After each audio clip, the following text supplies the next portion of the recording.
Hello, and welcome back to the Illegal Pancakes podcast. So, if you guys remember a few years ago, there was a commercial that was released for a new anime called Uzumaki that was going to be based off the work of Junji Ito. And we said, hey, that's really cool. We should, make a bunch of videos kind of following this until it comes out. And then, it never came out. So, in honor of this this TV show getting delayed freaking 100 times at this point, we've decided we're going to review a Junji Ito comic on the day that the show was supposed to come out. Or, at the very least, release this review on that day. Mm-hmm. I forget what day it is. October 20th? 22nd, I think. Ooh, okay. So anyway, this story is called Army of One or Billions Alone. Depends on which version of the translation you come across. I think Army of One is the more popular name for it because that was the translation title for it before Viz Media finally posted their official version or released their official version as Billions Alone. But if you have watched our shameless plug October 2022 recommendations video, this was something I recommended to check out for October this year. Mainly because, we hadn't talked about something Junji Ito in a long time, but also because apparently this story is considered one of his best, at least as far as his one-shots go.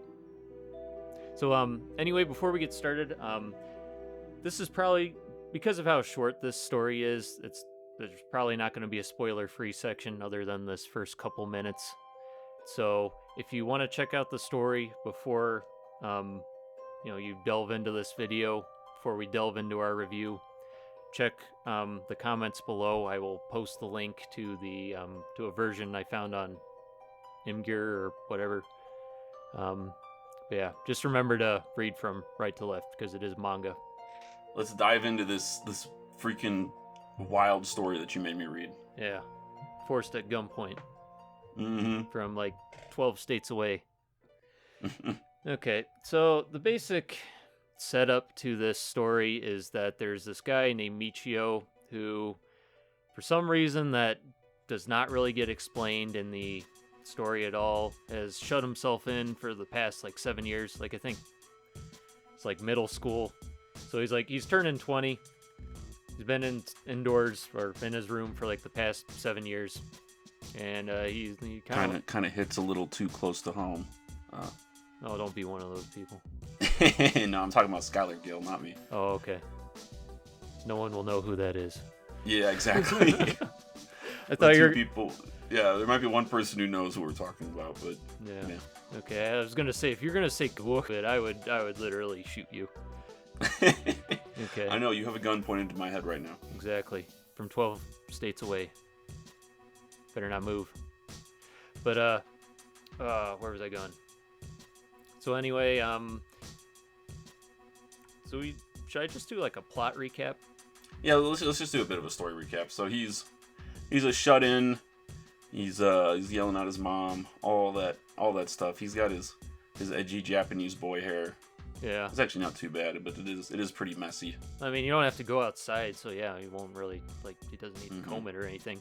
But anyway, his mom gives him this little postcard for his coming of age ceremony, which I guess is some cultural thing in Japan for people that turn 20. And he begins to reminisce about this girl that he knew back in middle school who apparently was the only one that was friendly to him or something. And he's I don't know.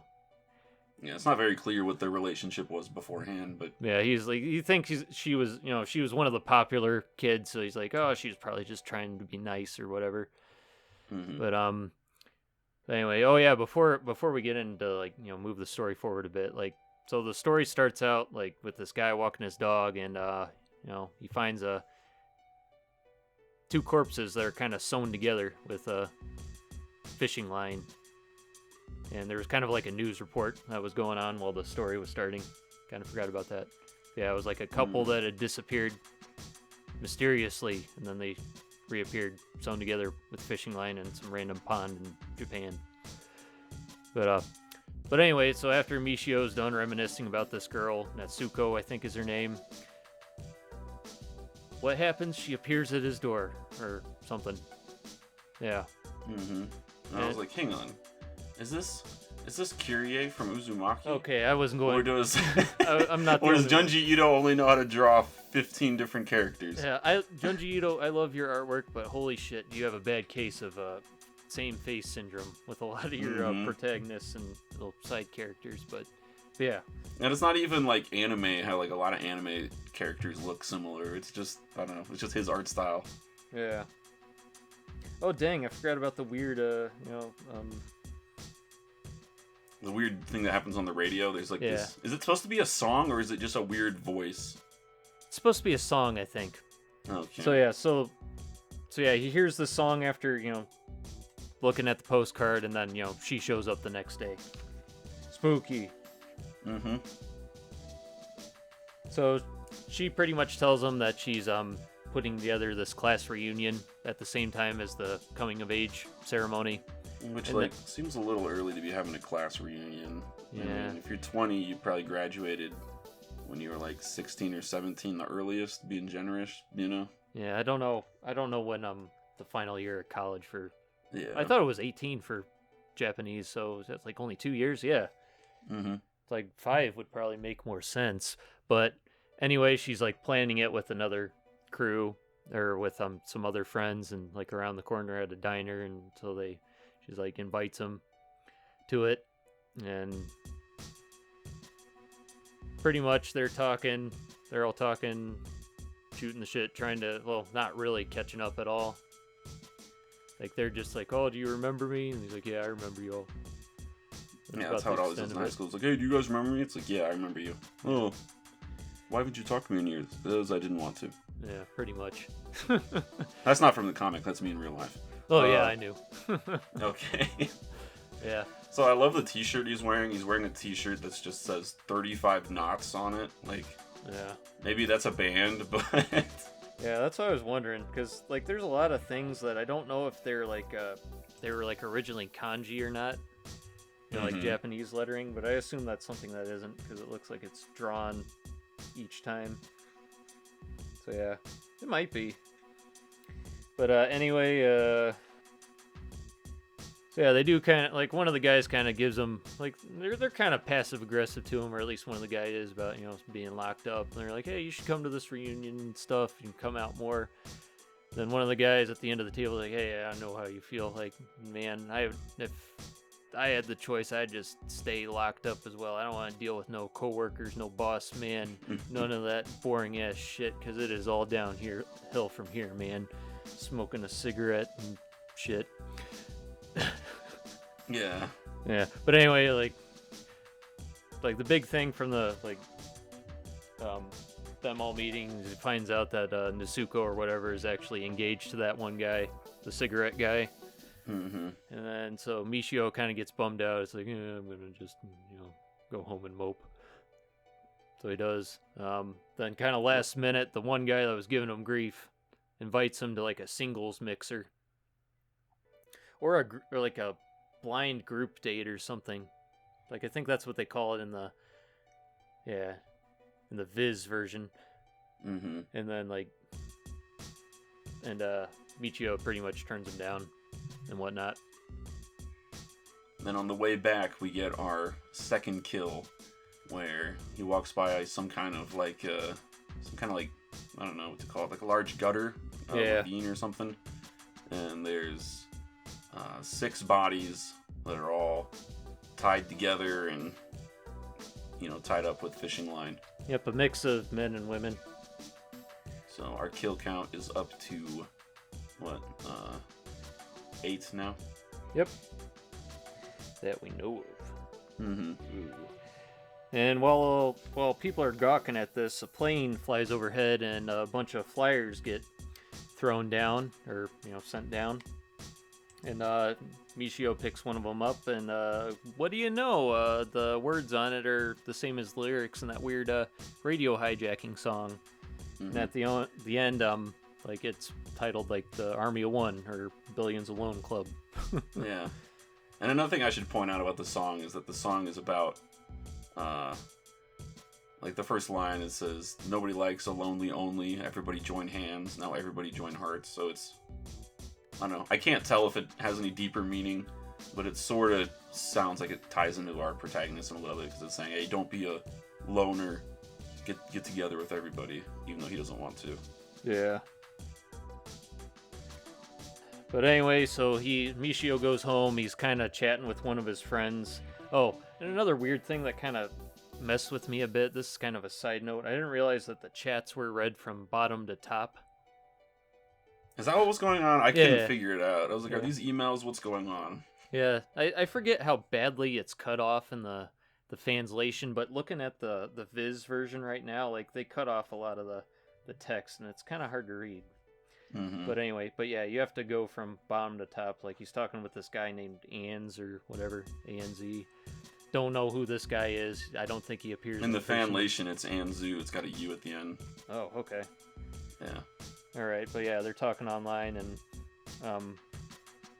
he's pretty much mentioning like there's a weird rumor going around about all the victims that are being sewn together, and like almost immediately after he reads that line, he gets, his mom tells him that Natsuko's on the phone. She pretty much tells him that the one guy who, had set up that singles mixer and the rest of the people who were with him on that went missing. Lo and behold, a few days later, they all get found in the mountains, all sewn together. Mm-hmm. Or all sewn together with fishing line. It's like, I mean, the other ones were sewn together, but this is like almost like a human centipede type deal. Like they are together in this one. Like that's a human spoons. Like it's a 1, 2, 3, 4, 5, 6, 7, 8, 9, 10, 11, 12. 12 people spoon. Mm-hmm. So our total kill count is up to 20 now. Dang. Yeah, like it's kind of. I'm not really sure which one he's supposed to be. If he's in the middle or if he's on the end there. He might be on the end there. Like at the front, he's a little spoon. Mm-hmm. Poor guy. Yeah, so like. This is the first one where you're like, hang on, this killer's something else, Because I mean, it's one thing to go and, kidnap couples and kill them and stuff, but to get like 12 people from the same mixer and yeah, tie them all up, something's up with that. I wonder if the book will explain it to us. Yep. So this one shows up in the news, or well, it gets mentioned that there are more like group corpses, as they're called, showing up in the news, and it just mentions that people suddenly disappear after meeting in one place as a group, and then the entire group is later found sewn together as a single group corpse. Always with fishing line, and they assume that it's some sort of like organized crime, given how many victims there are, and the fact that there's a plane that's sending stuff out. Yeah, they haven't gotten to that point quite yet. Mm-hmm. But they do think, it's a little bit more than just probably. It's a bit of a sophisticated operation, maybe. So anyway, Michio goes back to type in online, and his friend Anzu pretty much says that the Army of One is targeting groups, even though he thinks it's a rumor. So anyway, so Michio decides to call up Natsuko, say, hey, you got to cancel this reunion, this coming of age ceremony. I got a bad feeling about it. And then he mentions that rumor. She pretty much says, oh no, we're gonna go along with it anyway, because it's they decide to make it a memorial for the one guy who disappeared with that group. And she's like, oh, you should come too. And then he's like, yeah, I'll think about it. Oh yeah, another thing I haven't mentioned about this story. Apparently it's set during Christmas, which, yes, they celebrate Christmas in Japan. They celebrate it by having Kentucky Fried Chicken. Yep, and no joke, look it up. And a special cake. Yeah. I'd really like to look into the reasoning behind that. I think I have before, but I forget. So anyway, Michio's listening to the radio again, and like the the DJ or whatever is kind of like, giving shit to lonely people. Like, are you with your friends, or are you with your lover, just the two of you, or are you spending time alone? Then the radio gets hijacked again, and then the song comes up again, and yeah, it's pretty much the same thing as last time. But guess what? The next day, which I assume is Christmas Day, bunch of group corpses on the... Like, a bunch. So, there's one panel that has, it's like this town square, and it's just decorated with dead bodies and stuff. And I counted up how many dead bodies there were. I was gonna ask. And there's about 136. So, our kills are up to 156 now. Yeah, holy crap. And like... Yeah, it took me forever to count that big spiral right there. Like... Yeah, like the wreath, you mean? Down in the bottom right? One thing you don't really see in Junji Ito stories is like, I don't know, like weird, creepy sexual stuff. Yeah, people doing 69. I feel like this story might be the exception, because there's a lot of people that are like, they look like they're supposed to be 69, and you got two naked people sewn together, like, it definitely seems a little sexual. Yeah, they're the two that are like kind of like in between the two Christmas trees. They look the most like it. That might be two dudes. I mean, it's not that you can't. But yeah, it's just like this is the messed up Japanese stuff that people are like, oh, dude, the Japanese are so messed up. They have the creepiest, weirdest, most disturbing horror stuff. Yeah, this panel right here, that's that. Like, yeah. And this is like even tame for a lot of Japanese horror standards, like even for Junji Ito, but it's still weird. Okay. Yeah. Okay, so then like, all right, so the media is flipping its shit. Like they say that it's mostly young people that are disappearing. They're showing up as group corpses, and then like pretty much, hey, it's this club called Army of One. That's what's doing it, or the Billions Alone Club or whatever. Then like apparently the police and like even the public, they say public security here. I thought they said the army, but are starting to investigate, but the group is still, a mystery. Wonder what that means. But and it pretty much the media pretty much concludes that, hey, they're targeting groups of any kind. Protect your neck. And then it goes to this like, I guess, a round table of, like, media personalities. And they're pretty much just discussing how, like, I don't know, like, unexplainable all these disappearances and, like, murders are, pretty much. Like, without drawing anyone's attention, and, like, stuff like that.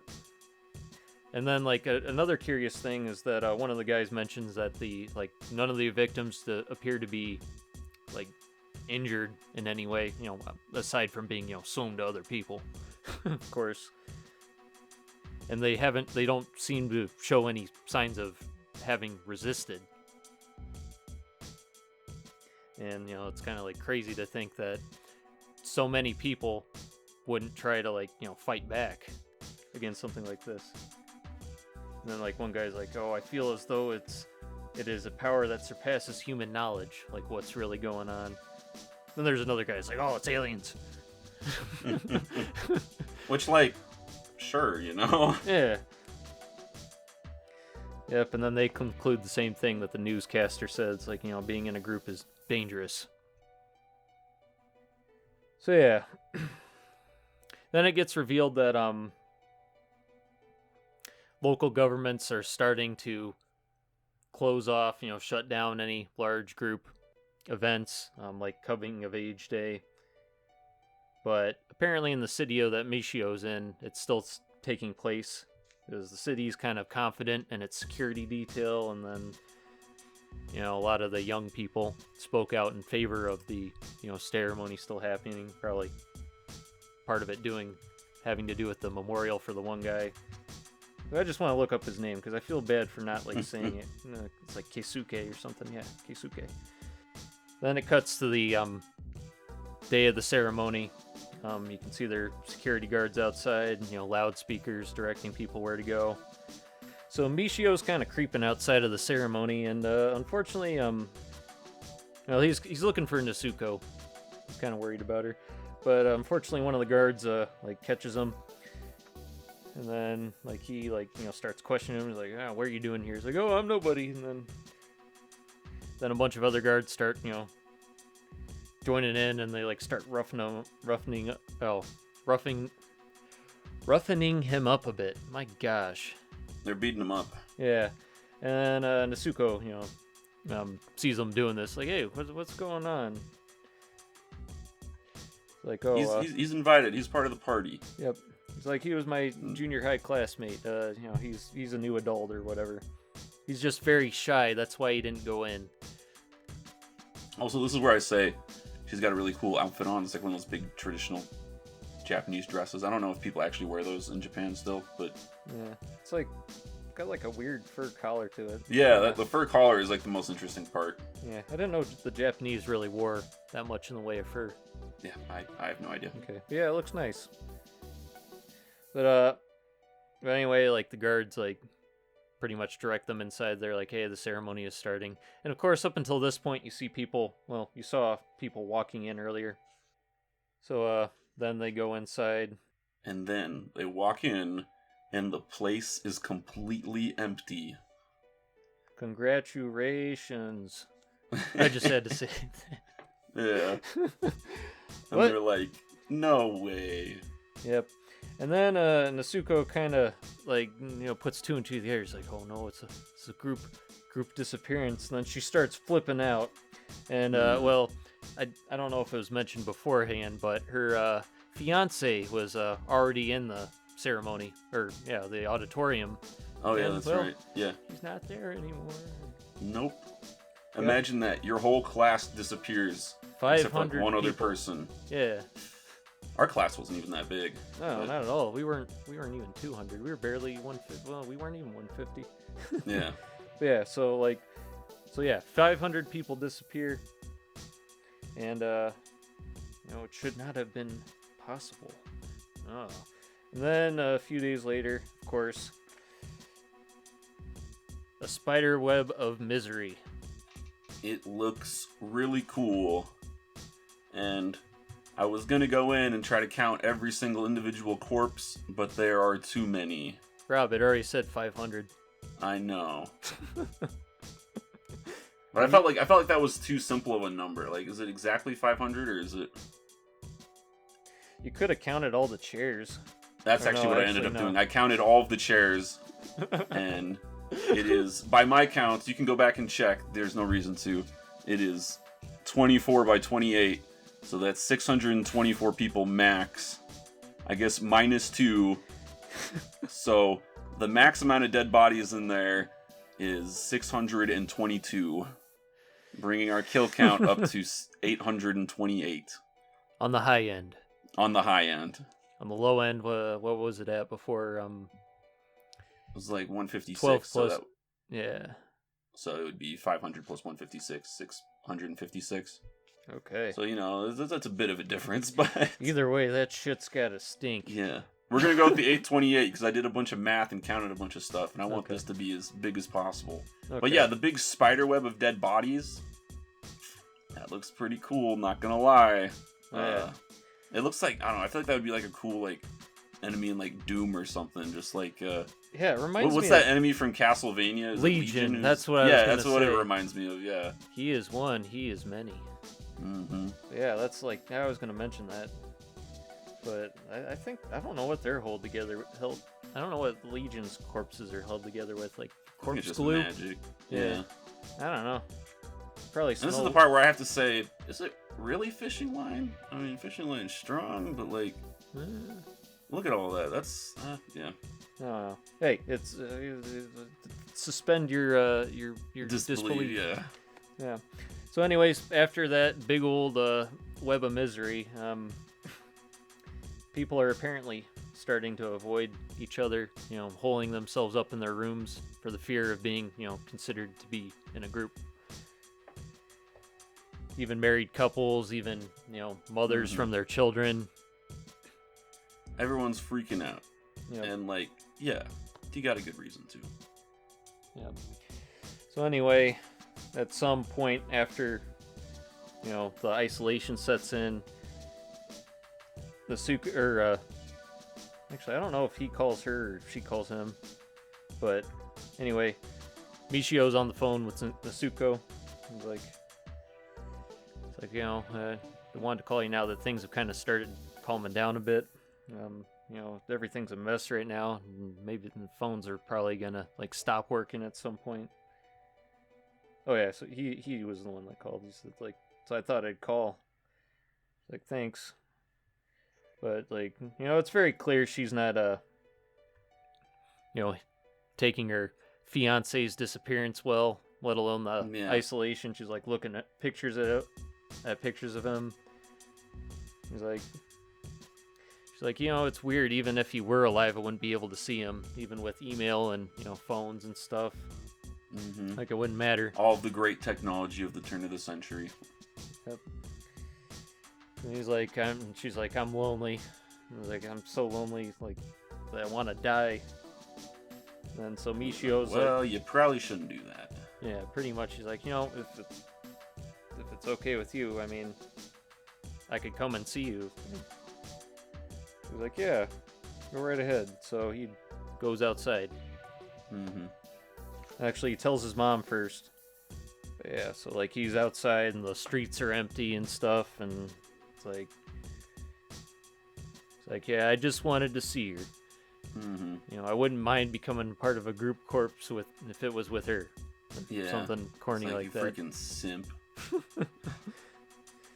Anyways, on the way he's walking back, the airplane flies over again. That's releasing all the different pamphlets. To who, I want to know. Yeah, and then the JSDF comes out in their freaking jet fighters. And they're like, yeah, they're going to shoot this dude down. Yep, and he's like, oh yeah, the military scrambling against billions alone. The government's starting to take real action. I don't know about you, but for some reason I cracked up at that. I did too. Because it kind of like just goes like, happy, joy, which, with Junji Ito, that's maybe not the best sign. Mm-hmm. But anyway, it wasn't just that. But he's like, okay, it's like nothing to worry about. There's no way. I just think it's funny that the dude's flying and he's like, it's playing that song. Yeah. And the Air Force is like, no. Yep. Sick and tired of hearing that song. We're gonna blow you up. Yep. It's like, it's okay. I have to tell her. And it's like, one more thing. I got to tell her I love you. Well, in the Viz media, it's just I like you, which seems kind of weak. Yeah, I was gonna say, like, the I love her is pretty cheesy, but if you just say, yeah, I like her, that that's pretty lame as well. Hey, I sort of tolerate your existence. Yeah. Let's I might have a crush on you. Oh, jeez. So, anyway. Since you're the only girl my age in the whole area. You're the only girl that has a name that's appeared in this story. It's like it's meant to be. Yeah. But anyway, so he's walking up to her house. Not sure how he has her address or anything. But he's like shouting, he's like, hey, Nasuko, it's me. And he walks through the gate and he hears someone singing the Army of One song. Uh-oh. So we get our classic Junji Ito page turner. So he's walking, he's kind of looking around, he's hearing the song, trying to see where it's coming from. Bottom left panel, see someone raising a fishing hook tied to some fishing line with a snap. Turn the page. It's Nasuko. VR1, Nasuko. It was her the whole time. Maybe. I don't know. But anyway, we see her sewing her two parents together and then her dog for some reason. Yeah, we're not going to count the dog for the kill count, but we are going to add an extra 2, so it's up to 830. Yeah, but anyway, so like he's staring at disbelief, and it ends with like, what? That doesn't make any sense. Bottom panel. We are an army of one. No, do you see? Do I see it? Hang on. Bottom panel. Yeah, no, I'm looking at it. The end. Yeah. Oh wait, the papers are coming from the jet fighters. The jets, Rob. Yeah, I thought it was just that there was more papers from the other airplane that they shot down. Nope. Dang, so there's two twists. One that I didn't even pick up the first time. Yep. That's why both of us are reviewing this. Yep. But anyway, that was Army of One, which Yeah, I think is a much better name than Billions Alone. Yeah. Can we talk about what happened though? Because like. Yep. Well, what is this implying? So Hold on. Before we get into deep theories and stuff like that, one thing I want to ask you, Rob. So this story is pretty much like touted as being a good example of one that has like no supernatural elements. So would you agree with that statement? I don't know. I would probably disagree just because, I mean, there's something happening. Either Nezuko killed all of those people and like fit, 600 dead bodies in her car after the freaking, party, and then drove to the woods and set them all up, or it's something supernatural. I'm leaning more towards it's something supernatural, that whoever was releasing the like papers and stuff, it was somehow like mind controlling people. Because I don't think it was just her who did it. It was lots of other people who were just getting brainwashed or something. Yeah. Like maybe it's the music. Like if you hear the song and you have friends, then you go and kill those people or something. Maybe. But yeah, like I want to say there's no supernatural element, but that's just really hard to say just because of how little is explained. But anyway, yeah, let's kind of get into theories. So you pretty much explained yours a bit. So some sort of like mass psychosis, brainwashing thing. And that would even match the jet fighters that, yeah, after the pilots came back, they were like, actually, we need to hand out these papers. Yeah, so pretty much, yeah, like, I would say it's some sort of mass hysteria type thing, for sure. Not necessarily just from the song itself, but maybe from the isolation in general. Yeah. And you can interpret that multiple ways, because so very clearly Nezuko was getting driven insane by, being isolated, which was why she, I guess, which is why you could say she sewed her parents and her dog together. I think it might have also been like what some of the victims did too. Mm-hmm. Like they might have been in on it, to tell you the truth, because just think of like some of the the examples of the group's corpses. Like the singles mixer is a good one, because actually no, let's just start with the couple in the beginning. So like a big fear a lot of couples have, breaking up, something like that. Mm-hmm. Being alone. Yeah. Why not be permanently, together, or at least to the end? I didn't think about that. And then when you find the 6 bodies in the water, I don't think there's any description on who those people were. No. But the mixer, bros that are all having one last hangout together. There were some girls in there, I think. There were some girls there, but like it's still a group of friends having a party where, you want to stick together. Yep. And then the Christmas is Christmas, Yeah, like family and relatives you might not often see, even though like it says that a lot of the victims are mostly young people. Mm-hmm. I mean, I guess people still see friends over the holidays as well, but I don't know. So maybe that's where my theory kind of falls apart a bit. But the coming of age thing, like I didn't mention, like when they're kind of setting it up, they're like, there's like 2 girls that kind of run together, like, oh, I haven't seen you in ages, and whatnot. So yeah, like I mean, especially with people you knew in high school, like some of them you never see again after you graduate. Like even if you were friends and stuff. Mm-hmm. But yeah. Yeah, so I guess there is kind of a bit of a theme there of, and I don't know, the reason why our main character is safe is because he doesn't want to be with anyone. He doesn't have any friends. Yeah. He doesn't want to stay with anyone, so he doesn't get infected by this kind of curse. Yeah. And one thing I do kind of want to mention, since they like mentioned there's like no struggle or really obvious signs of injury, and given the fact that this obviously, like, I think it takes place in winter because Japan's in the same hemisphere as us, right? Yeah. Okay. So I think all the victims probably died of hypothermia or something.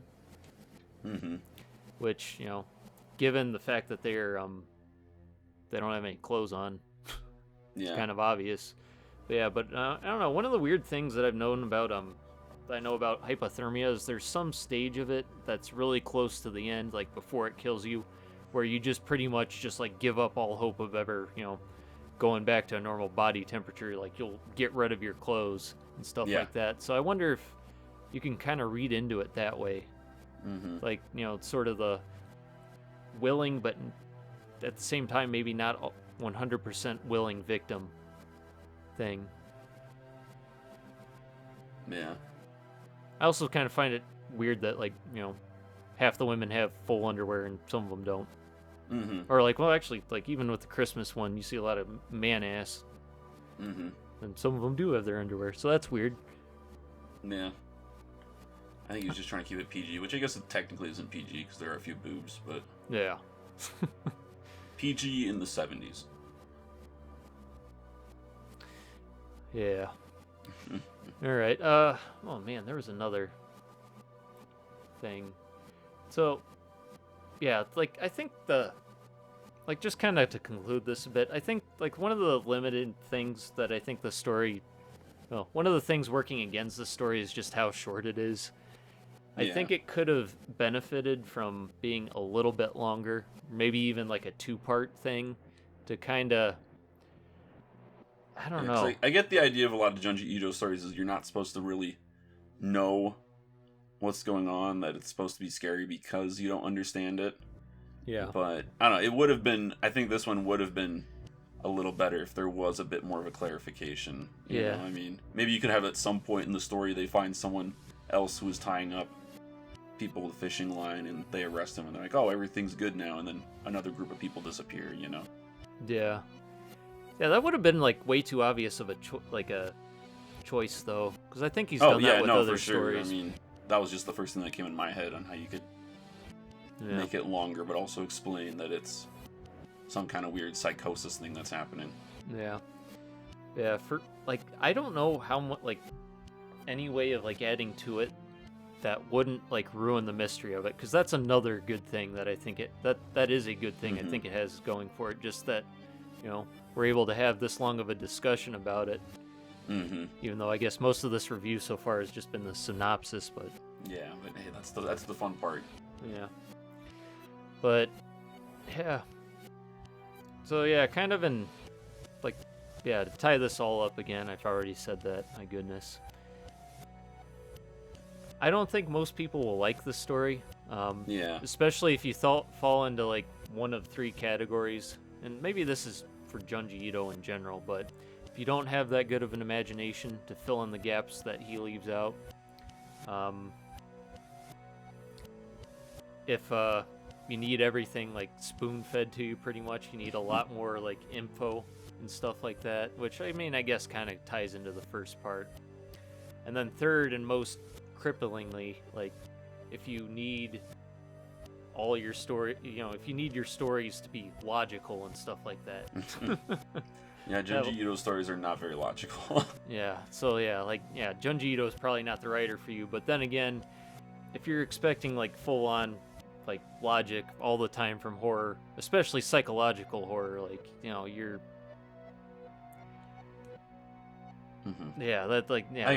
Junji Ito's strongest strength, I think, is just his artwork. You know, I mean, he draws really creepy and like disturbing stuff. That's why his artwork is showing up on all these different people's like T-shirts and hoodies and stuff now. Like,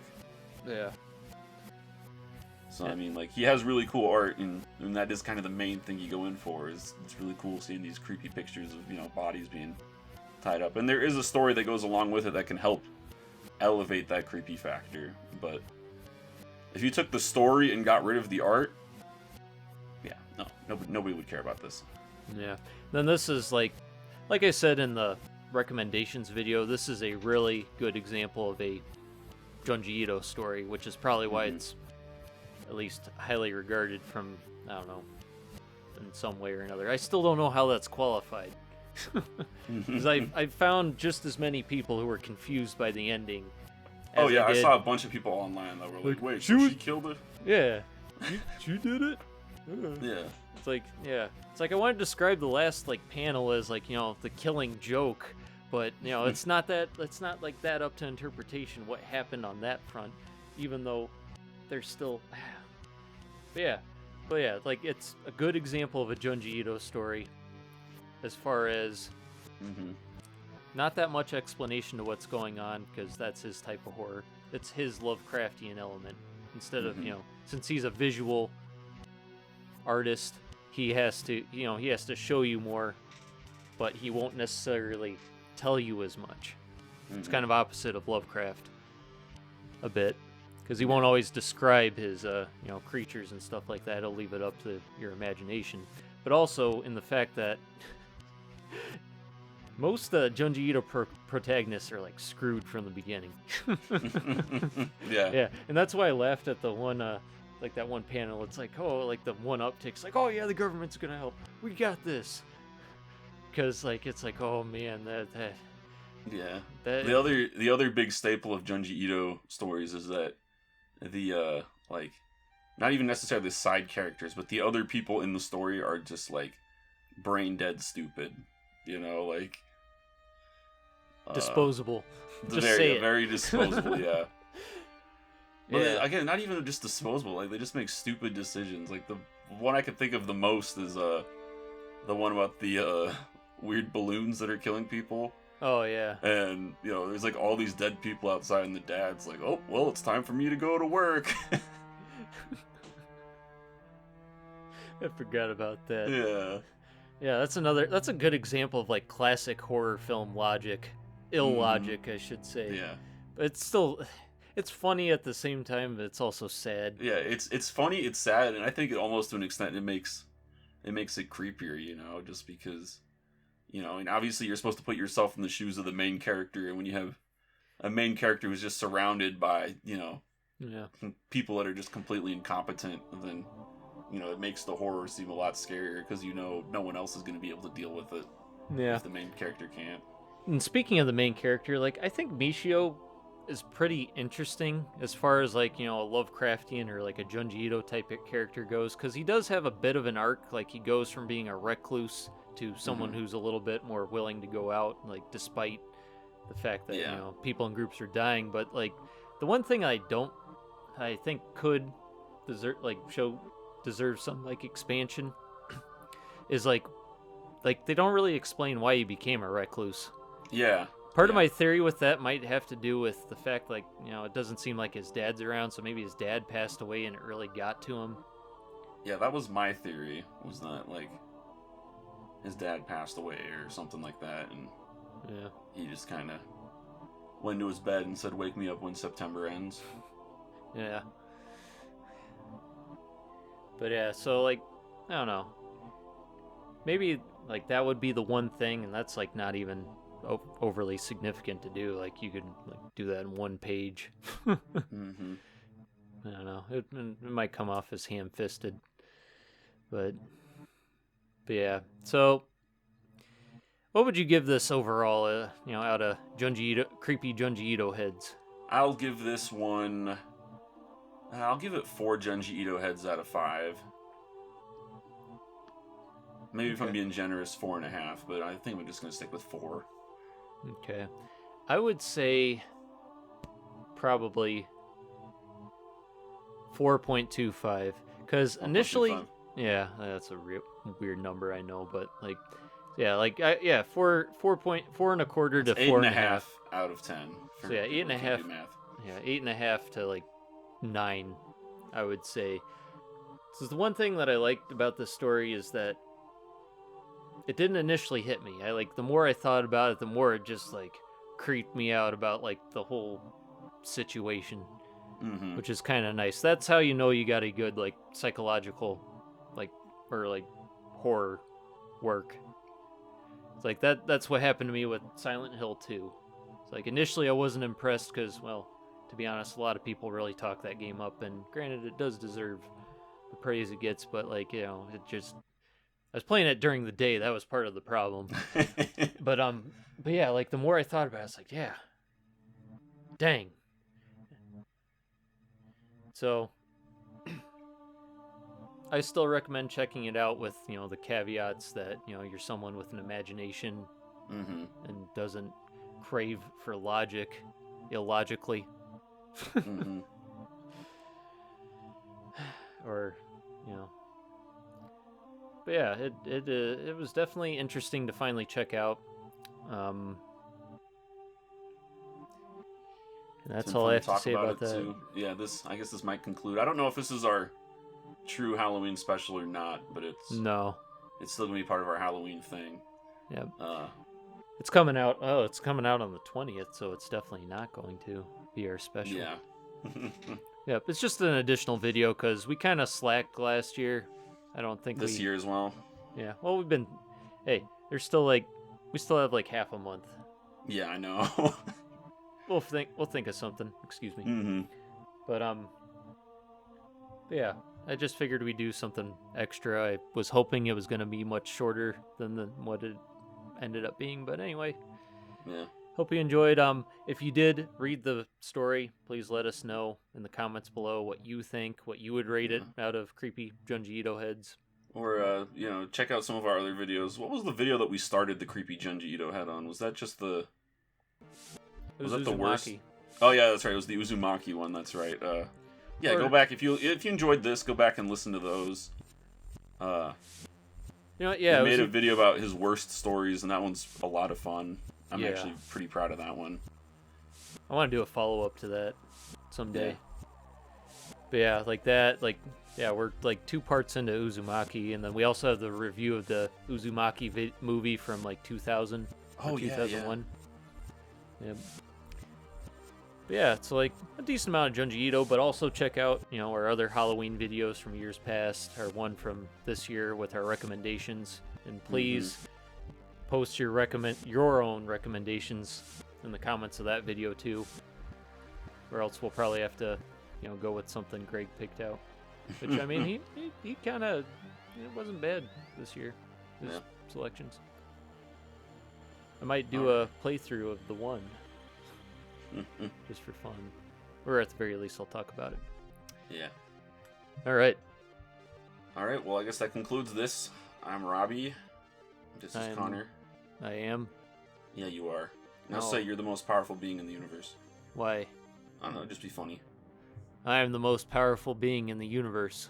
That's right. And I am the most powerful vampire in the universe. Alright, I don't know where this was going. Alright, I'm gonna stop now. Goodbye. Bye.